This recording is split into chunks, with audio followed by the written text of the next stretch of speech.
உங்களுக்கெல்லாம் கொஞ்சம் கூட வெட்கமே கிடையாதா?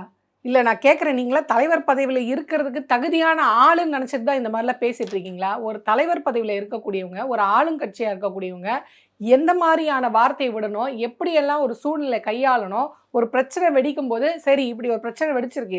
இத நாங்க இப்படி ஹேண்டில் பண்ணுறோம் அப்படின்னு சொல்லாம, மாறா எதுக்கெடுத்தாலும் எதிர்க்கட்சி தலைவர் மேல ஒரு குற்றச்சாட்ட வைக்கிறது. இதுவரைக்கும் நேருஜி, நேருஜி, இந்திரா காந்திஜி அப்படின்னு சொல்லியிருந்தீங்க. இப்ப புதுசா ஒரு ஸ்ட்ராட்டஜிய பாஜக கண்டுபிடிச்சிருக்கு. என்னன்னா பிரச்சனைக்கு தீர்வு தேட மாட்டாங்க. இதுக்கெல்லாம் காரணம் ராகுல் காந்தி அவர்கள். ஏன்னா உண்மைய அவரு தானே உடைச்சிட்டு இருக்காரு.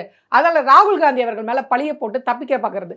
விஷயம் பிரச்சனை நீங்க கொண்டு வந்தது. ஆர்டிகல் 370 ரத்து பண்ணா நிலைமை எல்லாமே சரியாயிடும். பிரச்சனை கட்டுக்குள்ள வந்துரும் அப்படின்னு சொல்லி அந்த ஆர்டிகல் 370 கேன்சல் பண்ணது நீங்க. மாநில அந்தஸ்து குடுக்குறோம்னு சொன்னது நீங்க. ஆனா நீங்க கொடுத்த வாக்குறுதிய 5 வருஷத்துக்கு மேல போயிட்டு இருக்கு கடந்து இதுவரையும் நிறைவேத்தல. அதனால அங்க மக்களுடைய போராட்டம் வெடிச்சிருக்கு. ஆனா இது மக்களோட போராட்டம்லாம் கிடையாது. ராகுல்ஜி பின்னாடி இருந்து தூண்டிட்டாரு. ஏன்னா இது ஜென் இசட் வந்து தலைமுறை அங்க நேபாளத்துல பண்ண மாதிரி இங்க ராகுல் காந்தி வந்து பண்ணிட்டார். ஏன் ராகுல் காந்தி அவர்களுக்கு என்ன அவசியம்? கேட்டா அவர்களால மக்கள் தேர்ந்தெடுத்து அவர் பிரதமராக முடியாது. அதனால இந்த மாதிரி ஏதாவது கலவரம் பண்ணி தான் அவர் பிரதமர் ஆவதற்கான வழிவகையை தேடுறாரு. நீங்க எப்படி பிரதமர் ஆனீங்க? 3வது தடவையா நீங்க எப்படி பிரதமர் ஆனீங்க? நீங்க எப்படி ஆட்சி புடிச்சீங்கன்றத ராகுல் காந்தி அவர்கள் தெளிவா போட்டு உடைச்சிட்டார். ஆனா அத ஃபேஸ் பண்றதுக்கு உங்களுக்கு வந்து திராணி இல்ல. மாறா இப்ப நடந்த இந்த மக்களுடைய போராட்டம், மக்களுடைய எழுச்சிய காங்கிரஸ் தான் பண்ணுச்சு, காங்கிரஸ் தான் தலைமை ஏத்துச்சுன்னு மடமாத்தி விடுறதெல்லாம் எவ்வளவு தரமற்ற செயல் தெரியுமா? பல நாட்களா இந்த போராட்டம் நடந்துட்டு இருக்கு. கிட்டத்தட்ட 4 பேருக்கு மேல அநியாயமா உயிர் போயிருக்கு. 60 மேற்பட்டோர் காயமடைஞ்சிருக்காங்க படுமோசமா. பொது சொத்துக்கள் எரிக்கப்பட்டிருக்கு. அது மட்டும் இல்லாம இந்த போராட்ட குழு ஆரம்பிச்சாங்க பாத்தீங்களா, உண்ணாவிரத போராட்டம் சாகும் வரைன்னு. இந்த போராட்ட குழுவோட தலைவர் இருக்காரு பாத்தீங்களா, சோனம் வாங்ஃபு. அவரு மட்டும் இல்ல, இன்னும் அந்த போராட்ட குழுவில் இருக்கக்கூடிய 15க்கும் மேற்பட்டவர்கள் இந்த உண்ணாவிரத போராட்டத்தினால ஹாஸ்பிட்டல்ல ரொம்ப மோசமான நிலையில கொண்டு போய் சேர்க்கப்பட்டிருக்காங்க. இதெல்லாம் உங்க கண்ணுக்கு தெரியல. ஆனா ராகுல் காந்திஜி தான் தூண்டி விட்டுட்டாரு. ஏன் அவங்க எதுக்காக இந்த போராட்டத்தை முன்னெடுத்தாங்க? நீங்க அன்னைக்கு சொன்னீங்க ஆர்டிகல் 370 ரத்து பண்ணிடுறோம் அப்படின்னு. ரத்து பண்ணி என்ன பண்ண போறேன்னு சொன்னீங்க? அதாவது 2019ல ஆர்டிகல் 370, இந்த ஆர்டிகல் 370 என்னன்னா, இந்த ஜம்மு காஷ்மீர், லடாக் இருக்கு பாத்தீங்களா, இவங்களுக்கு ஒரு சிறப்பு அந்தஸ்து கொடுக்குது. அதாவது நம்மளா மற்ற மாநிலம் மாதிரி அந்த மாநிலம் கிடையாது. அதுக்கு ஒரு சிறப்பு அந்தஸ்து இருக்கு. அந்த சிறப்பு அந்தஸ்தை கேன்சல் பண்ற விதமா தான் இந்த ஆர்டிகல் 370 அவங்க கேன்சல் பண்றாங்க. இதை கேன்சல் பண்ணும்போதே எல்லாரும் எச்சரிச்சாங்க, இது ரொம்ப தப்பு நீங்க பண்றதுன்னு சொன்னபோது, இல்ல இதை கேன்சல் பண்ணா நிலைமையை கட்டுக்குள்ள கொண்டு வந்துடலாம், ஒரு அமைதி பூங்காவா மாறிடும் ஜம்மு காஷ்மீர், நாங்க பாருங்க எப்படி செஞ்சு காட்ட போறோம் அப்படின்னு சொன்னாங்க. ஆனா நீங்க செஞ்சு காமிச்சதுல என்ன தெரியுமா? வெறும் ஏமாற்றம் தான். அந்த மக்களுக்கு நீங்க கொடுத்ததுல வெறும் ஏமாற்றம் தான். அதாவது இந்த சிறப்பு அந்தஸ்தை நீக்கின பிறகு என்ன ஆகுதுன்னா, ஜம்மு காஷ்மீரை வந்து யூனியன் பிரதேசமா பிரிக்கிறாங்க. அதாவது ஜம்மு காஷ்மீர், லடாக் ரெண்டுத்தையும் வந்து ஒரு யூனியன் பிரதேசமா பிரிக்கிறாங்க.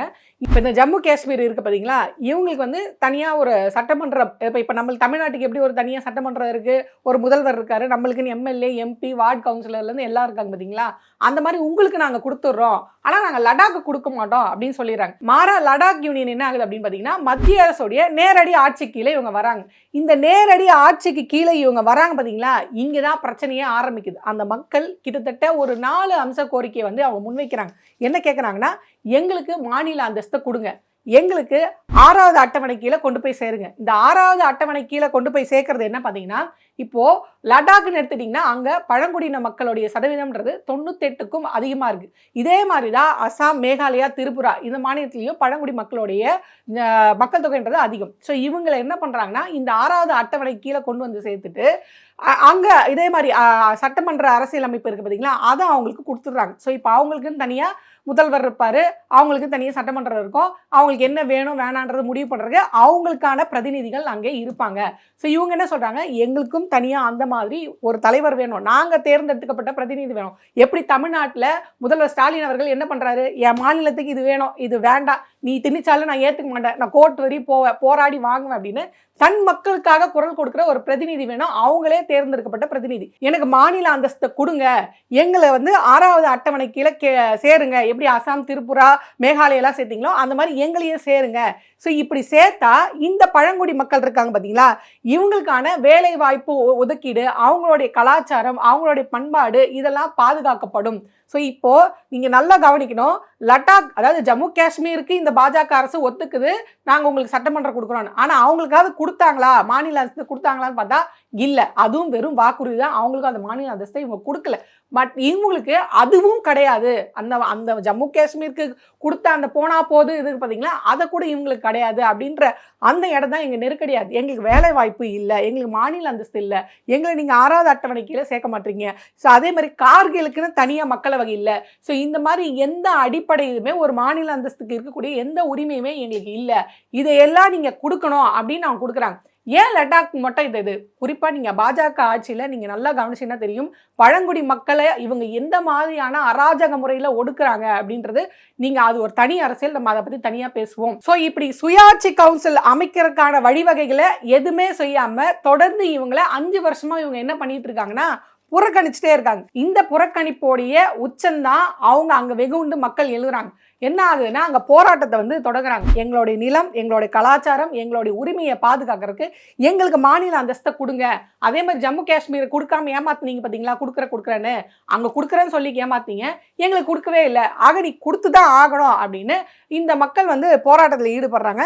இதுக்கு எந்த அமைப்பு இதை முன்னெடுக்குது அப்படின்னு பாத்தீங்கன்னா லெப் அபெக்ஸ் பாடி, அதாவது LAB அப்படின்னு சொல்றாங்க. ஸோ இந்த குழுவோடைய செயலாளர் தான் சோனம் வங்சுக். இவர் என்ன சொல்றாருன்னா, நான் சாகும் வரை உண்ணாவிரதம் இருப்பேன், நாங்க கேட்கிற இந்த 4 விஷயம் இருக்கு பாத்தீங்களா, இந்த 4 விஷயத்தை நீங்க வந்து செஞ்சு கொடுக்க வரையும் நான் சாகும் வரை உண்ணாவிரதம் இருப்பேன் அப்படின்னு அவர் உண்ணாவிரதம் இருக்கிறாரு. அவரோட போராட்ட குழுவும் இருக்கு. இந்த போராட்ட குழு ரொம்ப அமைதியா ஜனநாயக முறையா தான் போராடுறாங்க. ஆனா என்ன ஆகுதுன்னா இந்த மோடி அரசு இதை கண்டுக்கிறதே இல்லை. போராட்டம் தானே, நாங்க பார்க்காத போராட்டமா போங்க அப்படின்னு. ஆனா சமீபமா நேபாள் நாட்டுல இந்த ஜென் இசட் தலைமுறை, இந்த இளைய தலைமுறை நடத்தின இந்த பிரச்சனை இருக்கு பாருங்க, அப்ப எல்லாரும் எச்சரிச்சாங்க. அரசியல் ஆர்வலர்கள், ஜேர்னலிஸ்டுகள், எதிர்க்கட்சி தலைவர்கள் ரொம்ப உஷாரா இருங்க, பக்கத்து நாட்டில் வந்துருச்சு, நம்ம நாட்டில் வரக்கு ரொம்ப நேரம் எடுக்காது, நீங்க ரொம்ப கரெக்டா ஆட்சி செய்ய வேண்டிய நேரம் இது. எப்பவுமே பக்கத்து நாட்டில் ஒரு பிரச்சனைனா அந்த தாக்கம் உடனடியாக நம்ம நாட்டுக்கு வந்துடும், எச்சரிக்கையா இருங்கன்னு ரொம்ப எச்சரிக்கை கொடுத்தாங்க. ஆனா இது எதுவுமே கண்டுக்காம அந்த போராட்டம் அமைதியா நடக்கும் போதே அவங்கள கூப்பிட்டு வாங்க பேசுவோம், நாங்க இந்த காரணம் தான் செய்யாம இருக்கோம், இல்ல எங்களுக்கு வந்து நாங்க வச்சதா சட்டம் நாங்க இருக்கோம், இப்ப எங்களுக்கு புரியுது உங்களோட கஷ்டம், அதெல்லாம் மக்களுடைய பிரச்சனையை யோசிக்கிற தலைவர்கள் தான் இப்படி எல்லாம் பேசுவாங்க. ரோடா போய் இறங்குறது, மக்கள் கிட்ட போய் படிங்கன்னு சொல்றது, சமூகத்துல சமத்துவத்தை பத்தி பேசுறதுலாம் மக்களை பத்தி யோசிக்கிறாங்க பாத்தீங்களா, அந்த தலைவர்கள், ராகுல் காந்தி போன்ற தலைவர்கள் தான் அதெல்லாம் பேசுவாங்க. இவங்களுக்கு அதை பத்தி எல்லாம் பிரச்சனை இல்லை, டூருக்கு போறக்கே நேரம் சரியா இருக்கு, மத கலவரம் பண்றக்கே நேரம் சரியா இருக்கு. ஆக இந்த போராட்ட குழு வந்து அவங்க கூப்பிட்டு பேசல, இது போயிட்டே இருக்கு. பிரச்சனை பெருசாகும் போது தெரியும் போது முதல் கட்ட பேச்சுவார்த்தை இவங்க கூப்பிட்டு பேசுறாங்க. முதல் கட்ட பேச்சுவார்த்தை இவங்களுக்கு சுமூக முடிவு எட்டல. இந்த சுமூக முடிவு எட்டாததால என்ன ஆகுதுன்னா இவங்க சொல்றாங்க அக்டோபர், அதாவது இந்த 2ஆம் கட்ட பேச்சுவார்த்தைன்றது அக்டோபர் 6ஆம் தேதி பார்த்துக்கலாம் அப்படின்றாங்க. இவங்க இந்த 2ஆம் கட்ட பேச்சுவார்த்தை அக்டோபர் 6ஆம் தேதி பார்த்துக்கலாம்னு சொல்லும் போது இங்க போராட்ட அந்த தலைமை தாங்கினார் பாத்தீங்களா, அவரோட உடல்நிலைன்றது ரொம்ப மோசமாகுது. இன்னும் ஏன்னா உண்மையில உண்ணாவிரதம் சாப்பிடாம, மற்றவங்கள மாதிரி பேருக்கு உண்ணாவிரதம் இல்லாம உண்மையிலே உண்ணாவிரதம் இருக்குன்னா அவரோட உடல்நிலை பாதிக்கப்படுது. இந்த போராட்ட குழுவில் இருக்கக்கூடிய மற்றவர்களுடைய உடல்நிலையும் பாதிக்கப்படுறதுனால இவங்க ஹாஸ்பிட்டலைஸ் ஆகுறாங்க. இதுதான் அங்க இருக்கிறவங்களோட உணர்ச்சியை தூண்டி விடுது. நம்மளுக்கு இத்தனை வருஷமா எந்த அடிப்படை வசதியும் அடிப்படை உரிமையும் இவங்க கொடுக்கல, எந்த இதுவுமே ஏற்படுத்தி கொடுக்கல, மாறா நம்மளை சுரண்டுறாங்க. நம்மளுக்காக ஒருத்தர் இறங்கி போராடிட்டு இருக்காரு, அவருடைய போராட்டத்தையும் இவங்க ஒண்ணுமே மதிக்க மாட்டாங்க, பேச மாட்டாங்க. ஃபர்ஸ்ட் கட்ட பேச்சுவார்த்தை முடிஞ்சு போச்சுன்னா இவர் இவ்வளோ நிலைமை மோசமாக போயிட்டு இருக்கும்போது உடனடியாக நீங்கள் 2வது கட்ட பேச்சுவார்த்தை நீங்கள் அமைச்சிருக்கணும். மாற அக்டோபர் 6ஆம் தேதி நான் வைக்கிறேன்னா அப்போ எங்கள் மேலே இருக்க அலட்சியம் தானே, நாங்கள் என்ன பண்ணிட போகிறோம், இத்தனை நாள் நம்ம குட்ட குடிஞ்சிட்டு இருந்தோம், இனியும் அவங்க குடிஞ்சிட்டு தானே இருப்பாங்கன்ற தைரியம் தானே நீங்கள் இப்படி பண்ணுறீங்கன்னு மக்கள் தன்னெழுச்சியாக இந்த போராட்டம், குறிப்பாக இளைய தலைமுறை தன்னெழுச்சியாக இந்த போராட்டத்தை முன்னெடுக்கிறாங்க. இப்போ பாஜக சொல்லியது இதெல்லாம் காரணம் கிடையாது, ராகுல் காந்தி அவர்கள் வந்து பண்ணி விட்டார், தூண்டி விட்டார், அதுதான் காரணம் அப்படின்னு. அப்போ நீங்கள் என்ன சொல்லிடுறீங்க, இந்தியா நாட்டில் இருக்க மக்களுக்கெல்லாம் ஒன்றுமே இல்லை, அவங்க கொத்தடிமைங்க, நாங்கள் அவங்க மேலே SIR போட்டாலும் சரி, CAA கொண்டு வந்தாலும் சரி, NRC கொண்டு வந்தாலும் சரி, வரியை உயர்த்தினாலும் சரி, இறக்குனாலும் சரி, விலைவாசியை ஏற்றினாலும் சரி, குறைச்சாலும் சரி, அவங்க ஒன்றுமே இல்லை, மண்ணு மாதிரி அப்படியே தான் இருப்பாங்க. ஏன்னா இதை மீறி மக்கள் வந்து யோசிச்சா மதக்கலவரம் அதை இதன்னு உண்டு பண்ணி அவங்கள அப்படி டைவர்ட் பண்ணிடுவோம், அதனால இதெல்லாம் எங்களுக்கு கை வந்த கலன்னு தானே நீங்கள் சொல்ல வரீங்களா? ஸோ இப்படி மக்களுடைய எழுச்சி, இளைஞர்களுடைய எழுச்சியை ரொம்ப தரக்குறைவா ராகுல் காந்தி அவர்கள் தூண்டி விட்டுறாருன்னு நீங்க நிலைமையை சமாளிக்க பாக்குறீங்க. அது சமாளிக்க முடியாது. இவங்க இந்த போராட்டம் எங்க பெரிய பிரச்சனையாகுதுன்னா, அந்த தலைவர் வந்து உடம்பு முடியாம அட்மிட் ஆனாரு பார்த்தீங்களா? அப்ப அவங்க போராட்டத்த முன்னெடுத்து ரொம்ப வீரியமா ரோட்ல வந்து போறாங்க. போராட்டக்காரர்கள். அப்படி போகும்போது, அங்க இருக்கக்கூடிய பாஜகவை சேர்ந்தவர்கள் இவங்க மேல இது பண்றாங்க, தாக்குதல் பண்றாங்க. அதாவது இவங்க அந்த ஆஃபீஸ அடிச்சிடுறாங்க. அந்த ஆஃபீஸ அடிச்ச உடனே பாஜகவை சார்ந்த அந்த கட்சிக்காரங்களுக்கும் இவங்களுக்கும் இந்த போராட்டம் நடக்குது. இப்ப கூட பாருங்க, மக்கள தன்னோட உரிமைக்காக போராடுற மக்கள பாஜக கட்சியை சார்ந்தவங்க தான் கூட அடிச்சிருக்காங்க. 2 பேருக்கும் கிளாஷ் ஆயிருக்கு. ஆஃபீஸ் பாஜகவுடைய அலுவலகங்கள், ஜீப்புகள் இப்படி எல்லாமே எரிக்கப்பட்டு தீக்கு இரையாயிட்டு இருக்கு. ஆனா எவ்வளோ அழகா நீங்க வந்து இத காங்கிரஸ் மேல திருப்பி விட பார்க்குறீங்க. இதெல்லாமா ஒரு ஆட்சியாளர்கள் பேசுற விஷயம். தீர்வுக்கு பிரச்சனைக்கு என்ன தீர்வு? என்ன பண்ணலாம்? இப்படி பேசுறவங்க தான் ஒரு நல்ல தலைவருக்கு அழகு. பிக்னிக் டூர் போறவங்களுக்கு இல்ல இது அழகு. இப்படி மக்களுடைய பிரச்சனைய எதிர்க்கட்சிக்கு மேல திருப்பி விடுறது இல்ல அழகு.